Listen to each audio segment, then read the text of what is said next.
Hello, fellow book lovers.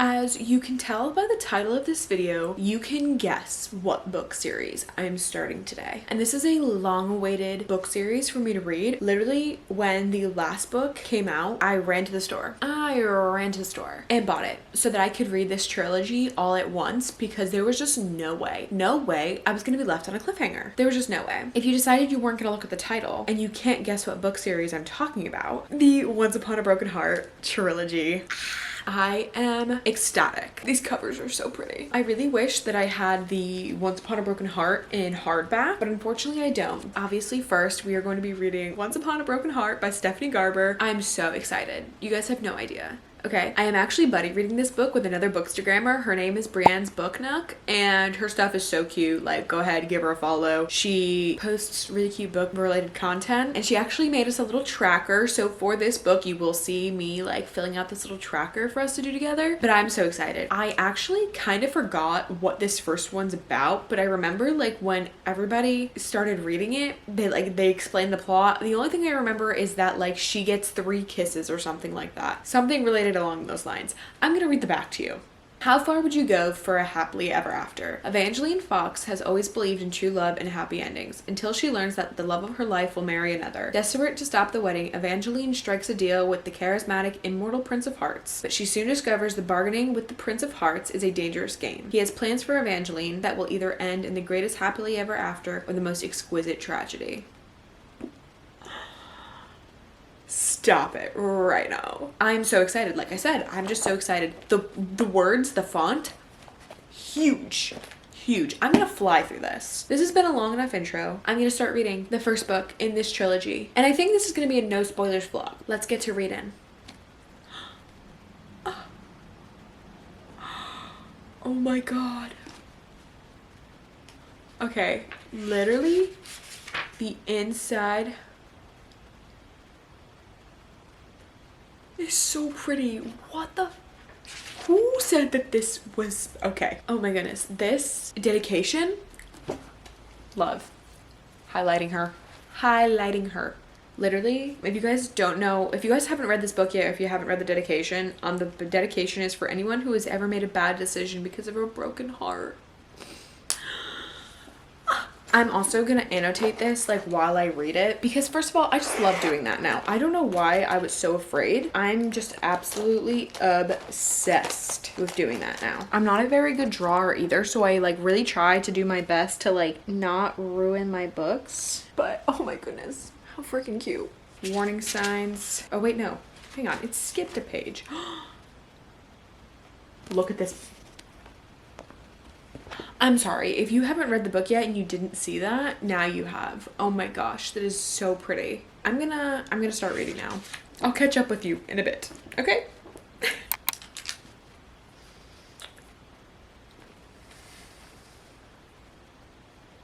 So it's been a little bit. It's been quite a few hours and I've not updated you once. I got all the way to page 163. Okay, I'm on chapter 25. I'm addicted. I haven't given you any updates. I literally have just been like in my reading zone. Okay, like literally I've been sitting on the couch just. That's it. That's all I've been doing. Literally all I've been doing. The story is actually like so much different than what I thought it was gonna be. Like nothing like I thought. Like the way other people described it, I was like, oh, okay, this must be the way the story goes. No, it's not. And I'm loving it, okay? I don't think it's meant to be a secret, but basically I think like one of the romantic interests is the villain of the story, who is Jax. And let me tell you, he is what hooked me in the beginning, okay? The first few chapters, he was in it and I said, okay, give me more Jax. Just give me more Jax, that's all I'm asking. And then this other character comes into play. And I'm like, who do I root for?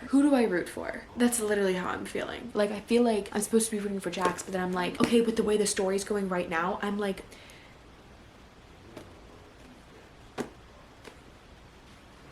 you know? I don't know, does that make sense? Does that make sense in any way, shape, or form?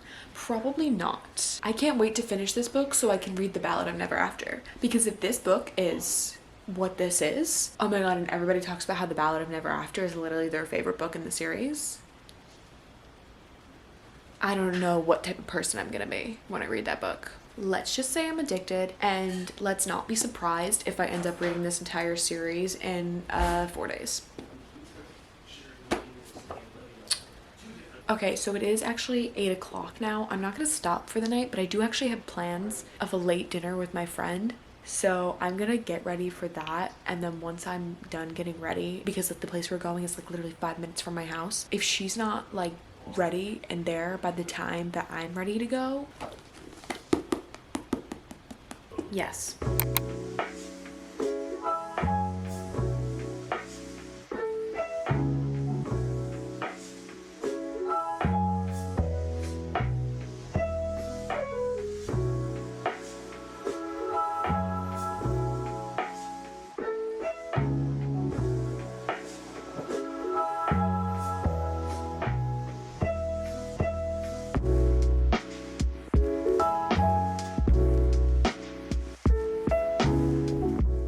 You guys, okay, it's the next day, and I'm now on chapter 39, which is page 278. So good. Okay, like literally like the story just like keeps like getting better and better, and like the way it's progressing, like I was not expecting for it to be this type of story. So another thing I also didn't realize, which I don't think is a spoiler by the way, there's also a little bit of like a Cinderella retelling in here, which like I wasn't aware of. I didn't know that was like a thing. But oh my gosh, I'm loving this book. Loving it. Like I don't know why it's taken me so long to read this series. Well, actually, I do know why. It's because I wanted to read them all at once. And another thing, I love Jax. Love him. Every time like he's not in a chapter now, like where I'm at right now, I think he's gonna be basically in every chapter after this, like with the way the story is going. When he wasn't in any chapters, I was like, where's Jax? I just like kept looking for him. Yes, I'm so excited. I'm gonna continue reading and having a good time. I'm having a great time. And there's actually like, I'm annotating a little bit, like I'm just underlining things and like highlighting things that I like. But like, I thought there would be way more for me to like annotate or tab. Like there's not very many. Not like with Fourth Wing, where I was literally like every other page, I was like, oh, gotta tab this, gotta underline this. Not like that. But I still love this. Still great. I'm gonna get to reading.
Okay, so I just finished this.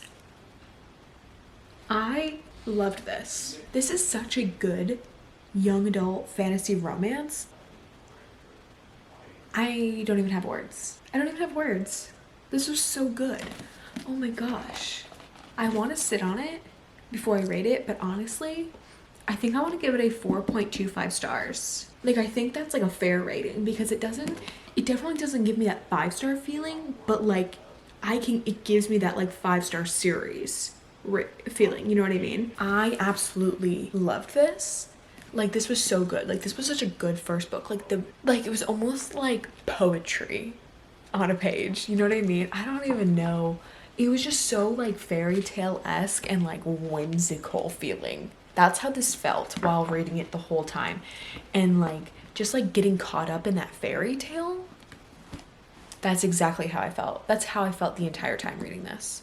I loved this. There were so many like cute, I don't want to say cute because I don't think that's the right word, but like so many like good moments that I went in and I went and like underlined and like highlighted. It was just such a good story.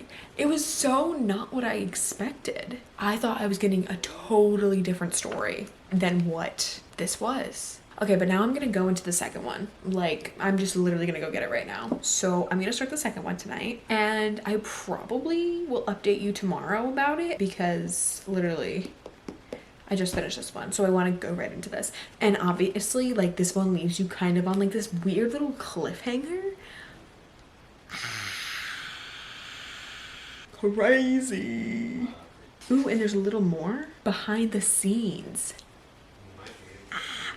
Okay, yeah, behind the scenes, I'm definitely gonna be reading these. Yeah, so I'm gonna read the behind the scenes, and then I'm gonna start The Ballad of Never After, which I'm so freaking excited for because I know everybody says it's their favorite, and if I loved this one as much as I did.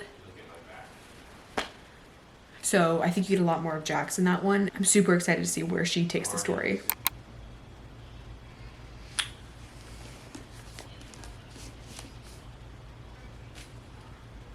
Okay, so last night I ended up getting all the way to page 135 in The Ballad of Never After, and something in the book at one point was said, and I'm like, oh, I literally was like, no, like it kind of like gave something away, and now I could be wrong, obviously, but I was like, no, it was, I'm in love. I absolutely love this book. Like, Jax, are you kidding me? Love him. Even from the first book, like the banter is just so good, and it's just like, what? Like everything flows just so nicely. It just like genuinely feels like I'm reading this like fairy tale, which, because I mean I am, and she's included some like fairy tales that are involved within the world, and it's just like this beautiful fairy tale that I'm reading, and it just like is just so addictive and like so easy to read. It's just, it flows so beautifully and so wonderfully, and you just like love the characters like right from the beginning, like even like the villains in the stories. Like I don't even know what to say. I don't even know what to say. I haven't been tabbing as much as I like thought I was going to. I do love it. This it has started out really strong. Let's just say that, okay? This one started out really strong. But yeah, I've been underlining and highlighting certain things, but just the banter in this is so good. Just like,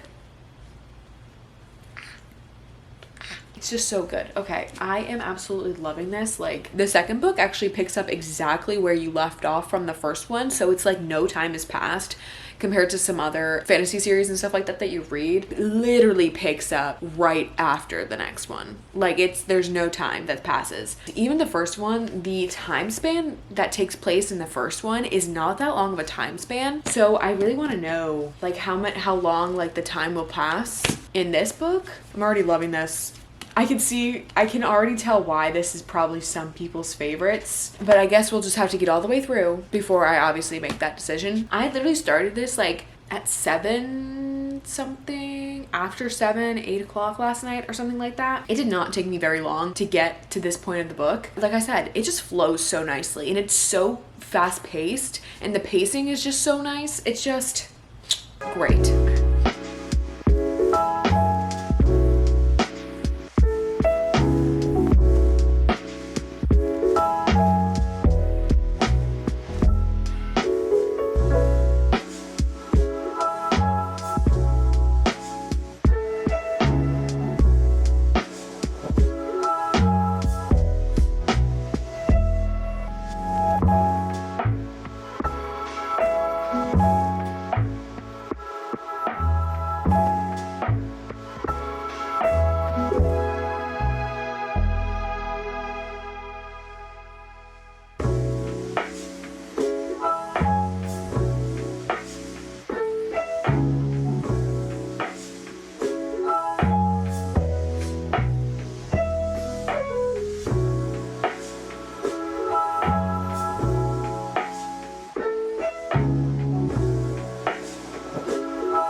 You guys, I am heartbroken. I'm heartbroken that this is over and that I'm just so sad for Evangeline. So I actually ended up finishing this last night. And when I tell you, when I read the ending, I was just like, who's the real villain in this story? I was so sad. I was genuinely so sad for Evangeline. I really wish I had this in the Barnes & Noble exclusive cover because I know the cover of that one is so beautiful. Granted, that has nothing to do with what I'm talking about with the book, but like I just wanted you guys to know I wish I had the Barnes & Noble exclusive cover because the other ones I have are both Barnes & Noble exclusive covers. Anyways, that's not what I was talking about. This story actually was so much different than what I thought. Like you can see, like just like with the first one, it like actually like took me by surprise. Like I wasn't expecting it to come out, like to be told this way. And then when I got to the ending, like now I just like have to read the last book. I'm like, oh my God, like how is this gonna end? Like what's gonna happen? Because now I'm so heartbroken for Evangeline and I'm so heartbroken for Jax, and I just want the happily ever after that Evangeline also wants. Like, is that too much to ask? Clearly in this fairy tale it is. I don't want to like say too much to give anything away, but I absolutely just loved Evangeline and Jax in this book. Like it followed them the entire time and I just absolutely fell in love with them as characters. And like Jax, he is amazing. I don't even know what else to say. Just love him. And like I'm kind of like, it's so hard for me to like not do spoiler reviews and stuff like that because there's so much in here that I want to talk about, because like the way I'm talking about things is just so vague that I'm like, how does this make you want to read it? But like I want you to read it so badly. Jax just like, no matter how he comes off, he always has this like softness undertone to him, which like makes you fall in love with him. I just love him. I also love Evangeline because she just like has this such like optimism and hope for things to always work out in the end and always help and do better for other people.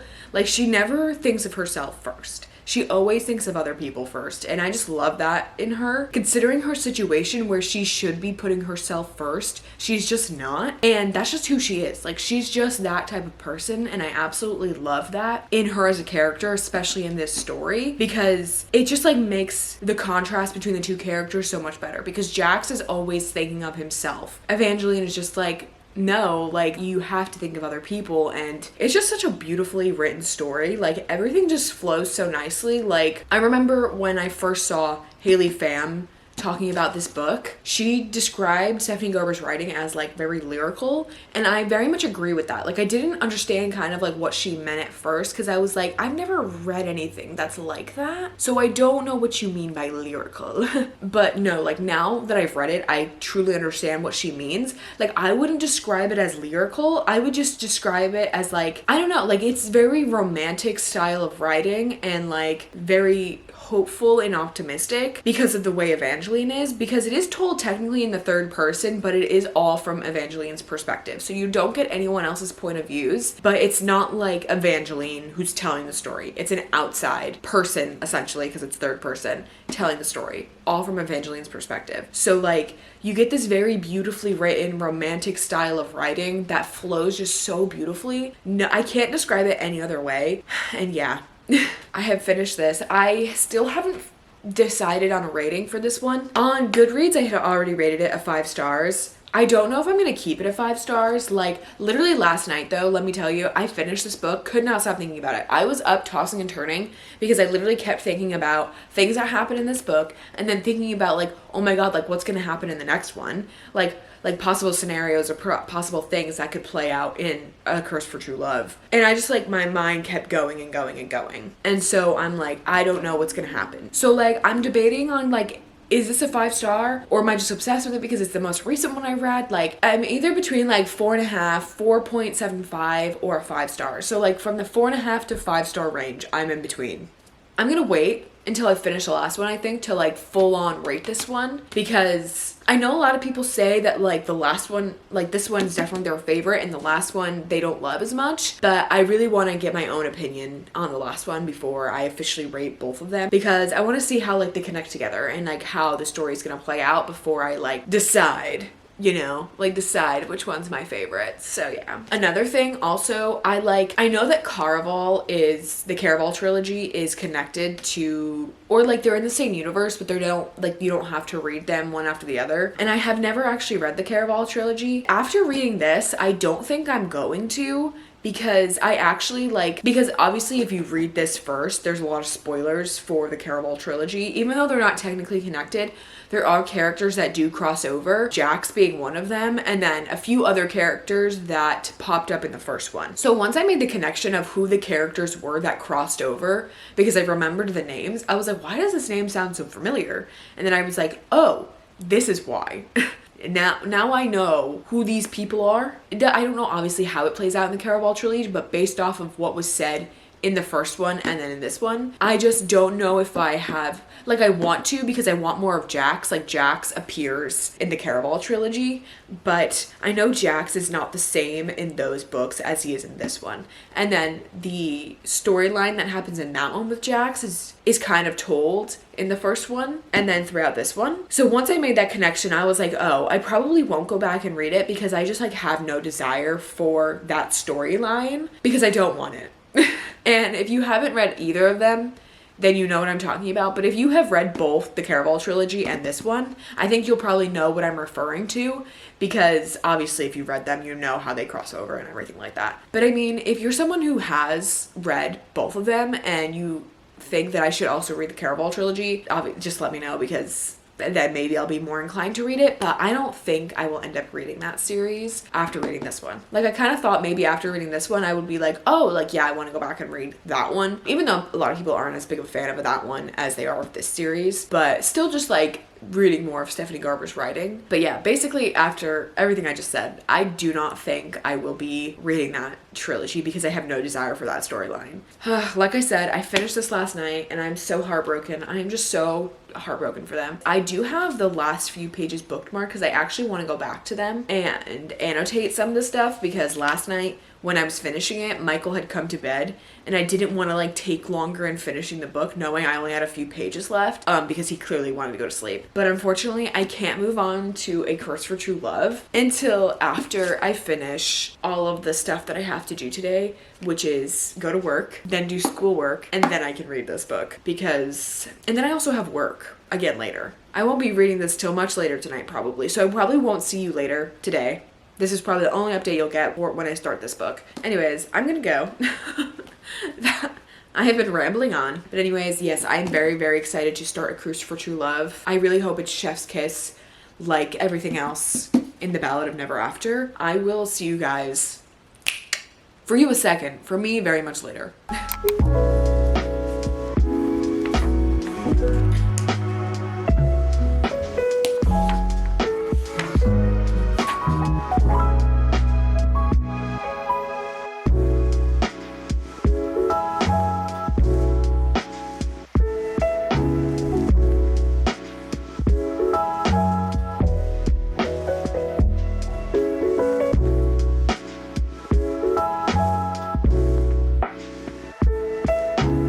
I have finished. I'm sorry I didn't update you or like show you or talk to you at all while I was reading this. I literally was just trying to finish it, because I literally was just like so like addicted. I was like, I have to know how it ends. I just have to. So yeah, I ended up finishing A Curse for True Love, and the ending is what really made it good for me. Like I liked the story and I liked seeing everything like play out, but it was just too much perspective from, I don't think it's a spoiler, from someone else's point of view. Like there was someone else's point of view in there that like I just felt like it was too much of, where like, because I wasn't interested in that. Like I liked seeing the perspective, because it could give me a different like a different view of like, okay, why they think this way and like why they think what they're doing is good. But I really just wanted Jax. Like I really just wanted all of Jax and him, and just seeing him a lot more. You didn't get a lot of him in this book. You got a lot, like you got a good amount, but not as much as I wanted. Also, this is a little bit of a spoiler, but like not an actual spoiler. I guess every edition has there's 3 alternate endings, 3 bonus epilogues for special editions. The bonus epilogue in this one is different, and the Owl Crate and what was the other one? Waterstone? I don't remember. One of those special editions as well has a different bonus epilogue in it.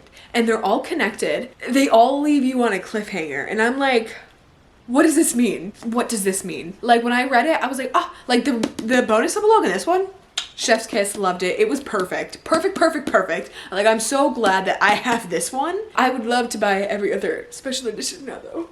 Even though I already read them, like people had posted them on TikTok, and of course I read them. I just want to know what they mean. Basically though, my thoughts on this book, I really did like it. I just didn't love as much as I loved the second one. It's really like the second half, like the ending of the book that like made me love the book a little bit more. Doesn't give me a 5-star feeling, unfortunately, but I think I'm gonna actually rate this one about like 4.25 stars. Just the same as I rated the first one. Overall, 5-star series. Cause honestly, like this was all I could think about. Everything I was addicted to, like literally it was all I could think about. I could not think about anything else while reading this series.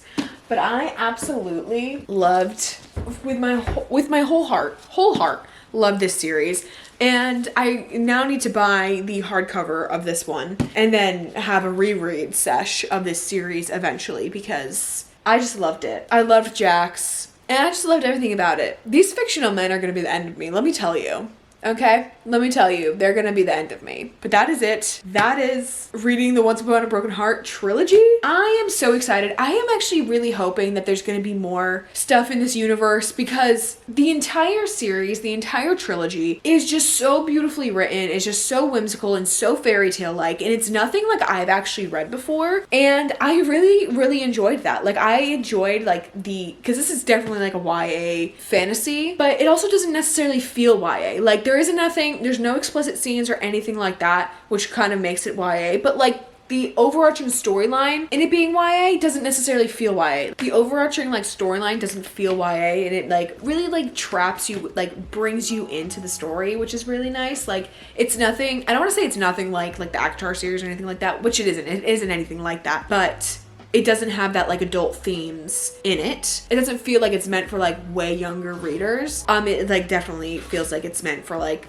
all age ranges, which is really nice. And I really like that. That is it. Overall, 5-star series. I'm so happy I read this, and I'm so excited to now like display them on my bookshelf. Like I'm so excited. I'm gonna be a crazy person and have to order special editions of all the books. Anyways, that is it. Thank you guys so much for watching this video. I really hope you enjoyed it. If you read this series, please let me know. Please tell me all of your thoughts and feelings about the book because I want to know. I want to talk about it because I love the series. But yeah, again, thank you guys so much for watching. I really hope that you enjoyed this video. Don't forget to follow me on all of my social medias as well as subscribing to my channel. I will see you guys next time. Bye.